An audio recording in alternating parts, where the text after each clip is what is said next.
We're really excited to present the case study this morning, and I'm just going to give a brief introduction on the people that are sitting next to me. Michael Weiner is a physician, and he's also a professor. Edna is an amazing, fierce community organizer, and she's also a deacon on the board of Middle Church. And Jonathan Soto was at the mayor's office in New York City, and he worked with all of the faith leaders across New York City and after major crises. And now he works with Union Seminary, as Jackie said, as a vice president of strategic initiatives. And I don't want to talk too much. I'm going to hand it off to Michael to get started. All right. I'm both humbled and honored to participate in this amazing conference. Thank you for allowing me to speak. Quick show of hands, though. I'm curious, because this isn't a conference about Puerto Rico. How many here have been to Puerto Rico since the hurricanes hit last September? And how many have organized here to help over there? Fantastic. I don't want to leave anybody out. I know there are a lot of people in the other room. You're all potential donors to our campaign. We'll be hitting you up later. The last slide will give you a few websites on how you can help. So I'm just going to get into it because we have a lot to talk about today. I'd like to begin with these satellite images of Hurricane Maria because it reminds us how devastating this climate event was. And in the immediate time after the storms, I personally will admit that I was intimidated. My mother's from Puerto Rico. I have hundreds of cousins and other family on the island, and I was afraid to see them suffering. I was afraid to see them struggling, and I was afraid of how angry I knew it was going to make me. So I didn't go right away. I raised funds here and helped in other ways. But around November, an opportunity arose to go with Middle and Fort Washington Collegiate Churches on a trip to really go see for ourselves on the ground what was going on, because we were getting such mixed messages from the media and from our respective network of people on what was really happening. And communications were down. So when communications are down, you don't hear from the most affected in a humanitarian crisis. And so we needed to go and see for ourselves. So this is a little bit of what we saw. The first thing is just widespread displacement. There was an exodus of over 300,000 people from an island of only 3.4 million. And what we saw was the absence of these people. Too many businesses that were shuttered. Schools are still not running in many communities, particularly poor communities, because what they'll say is that they don't have power, electricity power, but what they really lack is people. They don't have teachers. The teachers have left. Those who could have left. And that was very evident on every corner. As you're flying in, this was a photo I took out of the airplane window. We saw these blue speckles all over the island, and I didn't know what that was because that's not typical of architecture in Puerto Rico, but as you get closer, you see that those are plastic tarps. That was, the blue was the color that FEMA chose to give out to people to cover their roofs as a Band-Aid solution until help could come. And when you get even closer, we stayed in a luxury building with a pool and a gym and all this stuff, but the windows had been blown out. And the apartments were just gutted because of all of the saturation of debris and water. And the striking thing was that the metal frames around the windows and doors were twisted and bent out of shape because of the force of the winds.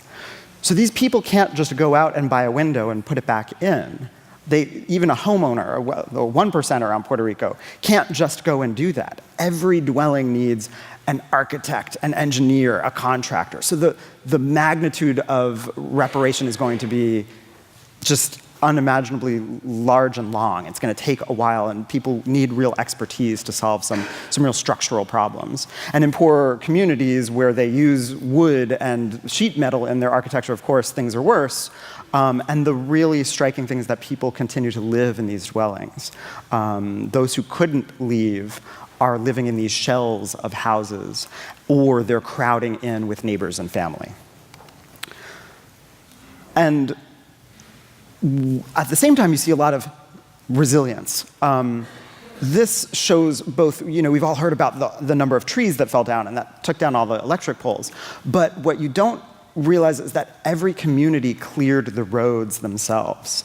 So what you see are these streets with just lots of tree trunks and branches immediately shifted to the side because transportation was vital. You needed to travel to get water, to get food, to get real basics. And so people really needed to travel early. So all the roads are just sort of littered with debris. And driving is kind of a circus. I'm driving and my friend is taking this shot, and you're always driving underneath some electric pole that's precariously leaning over the roadside.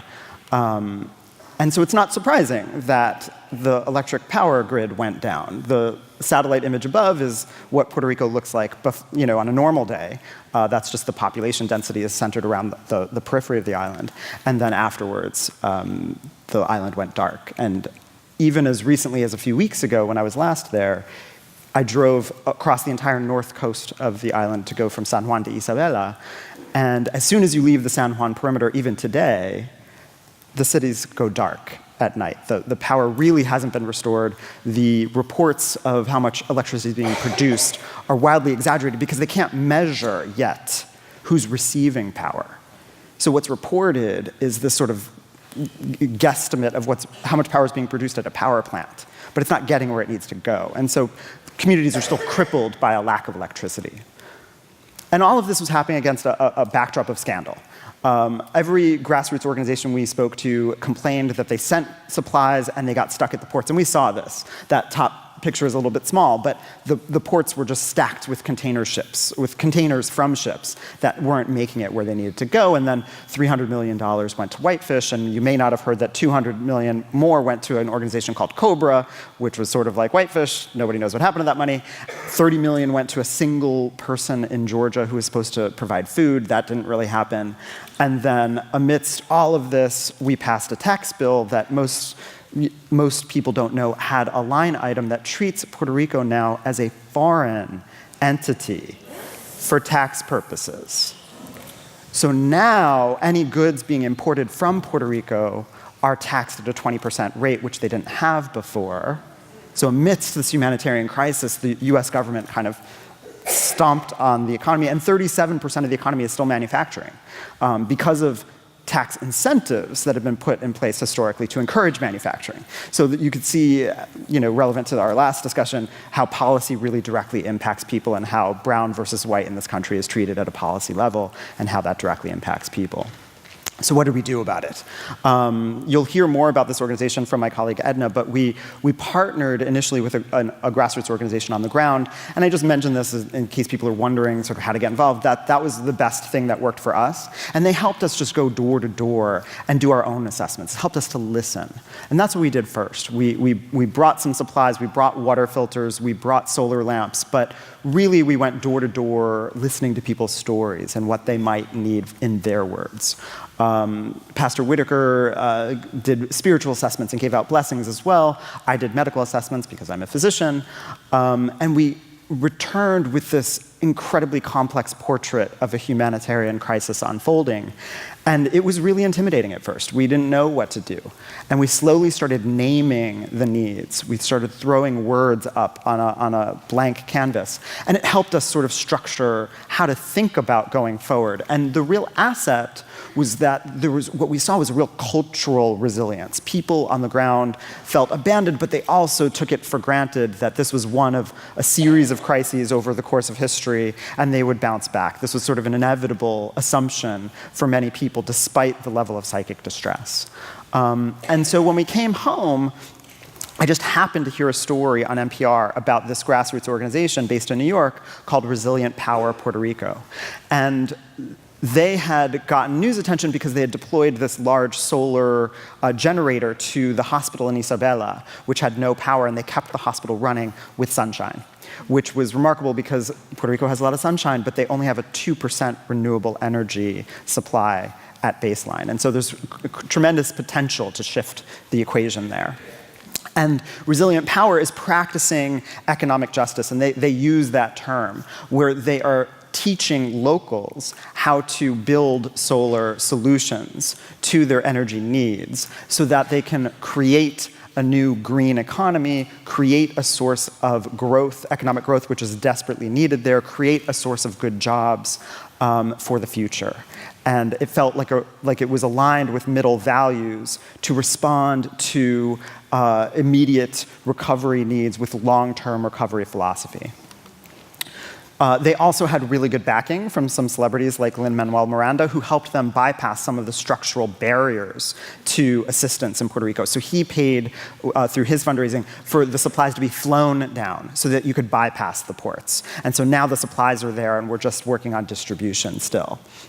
And so I got on a plane the next week. I was so inspired. My response to feeling devastated was to go back and to act. And so I immediately went back and within days was on a roof installing solar generators. And it was incredibly inspiring because we were helping other organizations that were doing good work in communities. So this is a communal farm that was teaching people how to grow food in their backyards because all the crops had been decimated. So there's no local food supply now. And they were teaching people what will grow quickest to nourish people. This was an orphanage that was taking in children who were victims of abuse. And so turning on their lights and their computers was an incredible asset to their organization. And the list goes on. We ended up doing projects all over the island in the hardest hit areas where supplies otherwise weren't reaching because we could do that. And so going forward, we're really practicing a strategy of going deep, and you're going to hear about this with one organization in a particular community where we're partnering with them and staying with them over time.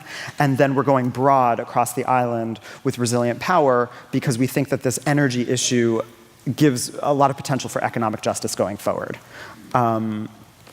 Evolving partnerships are happening every day. There's a really strong youth movement that is rising up as the adults have left. So there's top picture is a group of young women who have started a communal farm on the campus of the University of Puerto Rico, again advocating for modern farming methods that are respectful of the land but produce food very quickly. Artistic communities that are thinking about unconventional ways to build up the spirits of people who are devastated by feeling abandoned. Different government officials who haven't been our direct partners, but who we want to keep alive in the conversation. And with that, I'll pass you off to Edna to hear about Matria. I credit or maybe blame Christina for getting involved to some extent. She, and shortly after Hurricane Maria, I should say, we had a prayer circle, and she said, "Where do you see God?" In her lovely meditative way, she said, "Where do you see God?" And I said, "In servicing others." So servicing the needy. So I said, well, I can do that. So I went home and I contacted every person I knew by email, phone calls, personal, not too much Facebook. I let my friends do that, but the response was great. So through the congregation, through the collegiate churches, we were able to raise a good amount of money. So we were able to do things. So don't be afraid to ask for money if you find yourself in that position, and you'll be surprised at some of the response. So our first initial response was clean water, as Michael mentioned, and that was through the collegiate churches. The next was to organize a visit, and it's always good to partner yourself with driven type A people because they really get things done. And on a personal note, I was a bit leery about going to Puerto Rico. You see, it's been a while. I had a strange, complex relationship with my fundamentalist Christian family. My sexual orientation and their views just didn't match up. So I didn't want to deal with that. And being in New York, I didn't have to deal with that, but this was different. But my pull to help was far greater than that.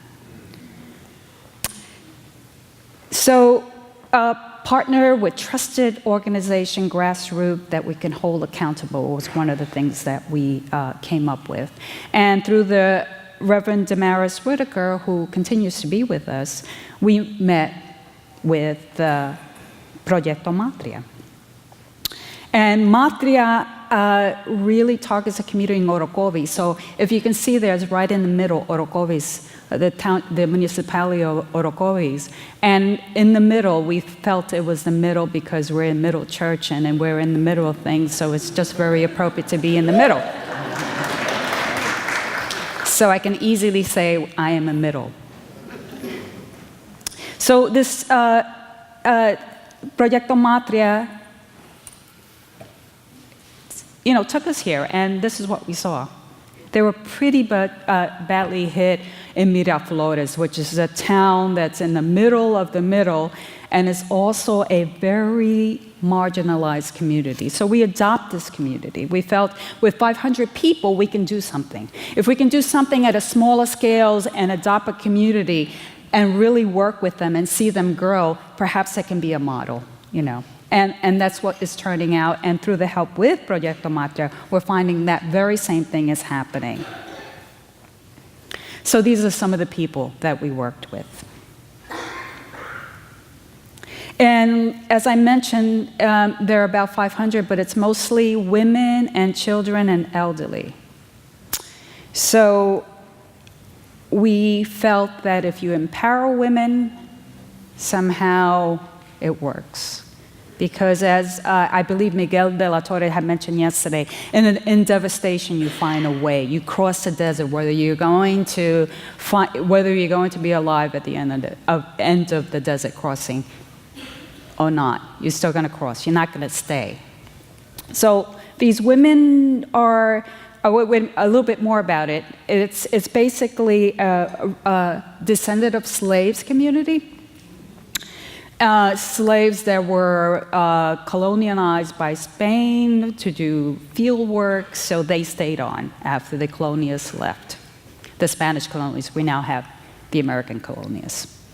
So they mostly are deaf-mute, and they're so remote that they develop their own deaf-mute language, I still to this day don't know what this means, but when I do it, they laugh. So if anyone knows deaf-mute sign language, please let me know, because I still can't get anyone to tell me.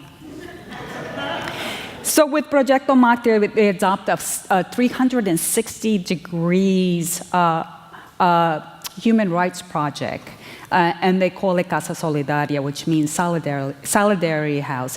And it's a model that they first listen, and they take in the stories, and they provide the needs. Not only do they build houses and help with the devastation of the displacement, but also they empower the community, and they work on empowerment and microeconomic enterprises. So it's important because this is what we heard. They want to work. So Miraflores is the future. So we started a little education program. We hired, they only go half a day, so, we felt 2 hours after work, after school, we can hire a teacher and the kids would get some sort of education, and it's happening. And by the way, this community room was powered by Michael. He installed this panel for this community room.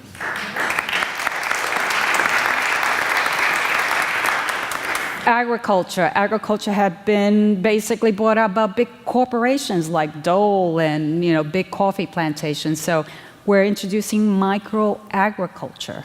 So in hopes that they would develop, and actually one of the residents was inspired and just donated 2 acres of the land, so that we start through Matria already sowing and getting crops developed. And hopefully what they're inspired to do is with tomatoes, they're going to make tomato sauce and sell the tomato sauce. So it's already starting, and this is without having appropriate building, which hopefully Casa Solidaria will have by the end of the year with the help of collegiate churches and Middle and Fort Washington. Mental health. these women some of these women have never been to the San Juan area, which is basically an hour and a half away. They stayed in that community. If they never gone in to say, anyone has ever said, you are empowered, you can do this. So a class was held of empowerment courses, and I believe the 25 women were given certificates, and 2 men, and they've become now these mentors to these communities of empowerment and children. And also, we provided census. So census, they were never counted.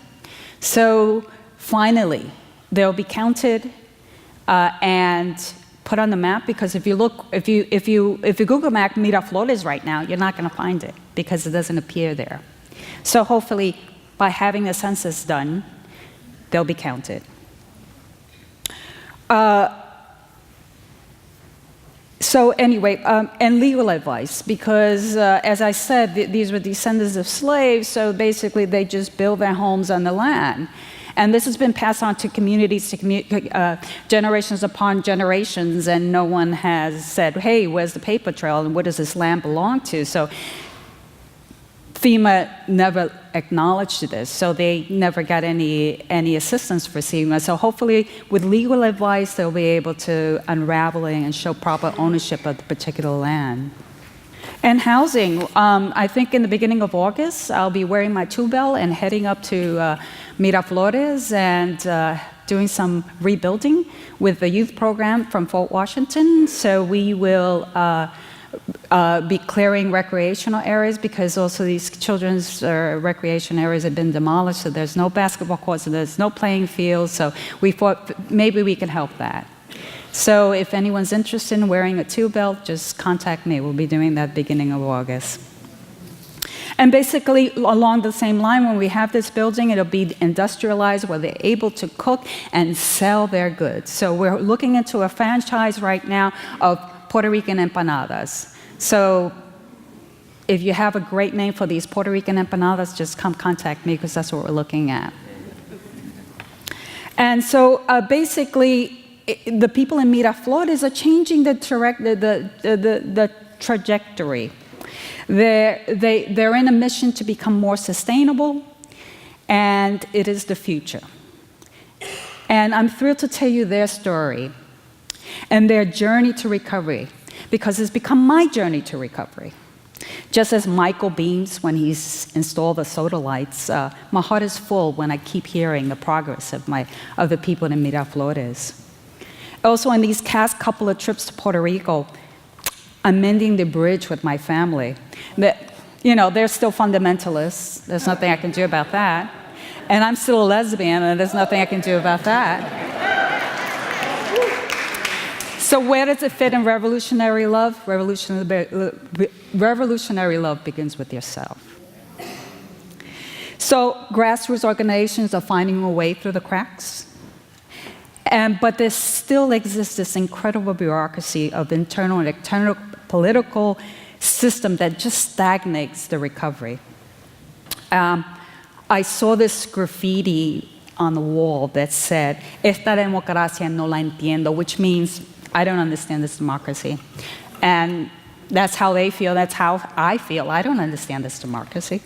So hopefully my colleague Jonathan Soto will shed some light of the political status and how it's affecting the recovery. Thank you so very much. Good morning y buenos días a todos. My name is Jonathan Soto, and before going into the brief presentation, I need to give a huge shout out to Middle, because having a kind of 30,000 foot view of everything that has happened in the city, especially as it relates to houses of worship standing up and showing embodied solidarity, I could say that I don't think there's a church that has done more for Puerto Rico than Middle, to be honest with you. So Reverend Lewis,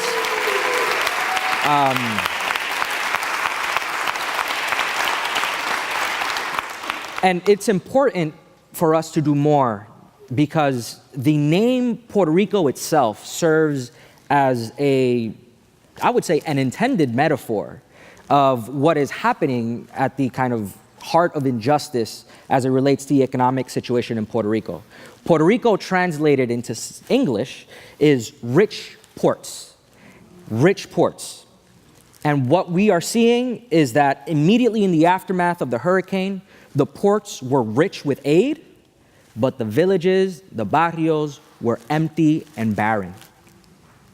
Rich ports, empty and barren countryside. And this is not an unintended consequence, but it is a consequence that we've seen that the United States has propagated on Puerto Rico ever since its inception. And I think it was very fitting that we're having this conversation at the 50th anniversary of King's departure in body, but not in spirit, of this earth, because Dr. King went to Puerto Rico, and people don't realize that he also was active in highlighting the economic injustices in Puerto Rico and talked about the nascent movement of poor people rising up against what we saw in Puerto Rico. But prior to talking about that, just a couple of quick statistics on what is the status as it relates to the population of Puerto Rico. 3.4 million live on the island, and that has gone down from a maximum of 4.5 million in 2006. We are seeing a bleeding of our population, but now we have over 5 million Puerto Ricans stateside, which is comparable, many people don't know, to the Jewish community that actually lives stateside. So there is a potential that folks are not aware of civic power that we could apply throughout the United States. But 500,000 people to this day remain without power. The largest blackout in US history, but it is seldom heard in our media. And since Hurricane Maria, over 300,000 individuals haven't, I don't say migrated, but have been displaced as climate change refugees onto the United States. And I want to make very clear for my sisters and brothers from the Caribbean, we're going to see this dynamic happen because people don't realize that Hurricane Irma, which was the hurricane that hit Puerto Rico prior to Maria, was the hurricane at 185 miles per hour at the longest duration in meteorological history.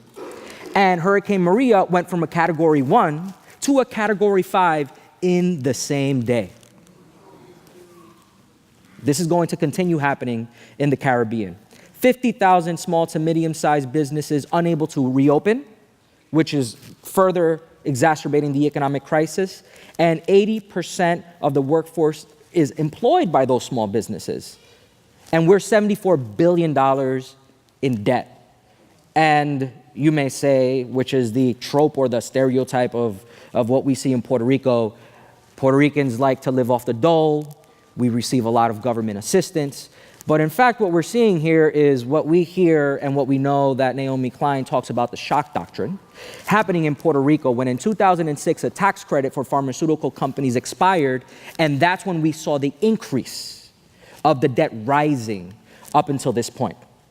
But it is important to understand that Dr. King said something very key as it relates not only to Puerto Rico, but how do we address economic injustice issues as it relates to an entity that is an asymmetrical relationship with its imperialist, I would say, a benefactor in these kind of words, which the United States finds that we need the totality of society's economic ways must be in our sights. And if you want to call the human rights struggle, that's all right with me. And one of the things that we've been arguing is that what we're seeing in Puerto Rico is a human rights crisis that has been not only exacerbated by its relationship to the United States, but at the same time, there are mechanisms that are in place right now that are going to further deepen this crisis.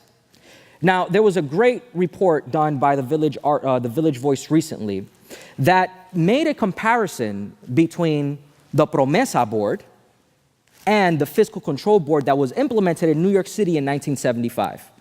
By a show of hands, how many people know what the Promesa Board is? All right? Promesa in Spanish means promise, right?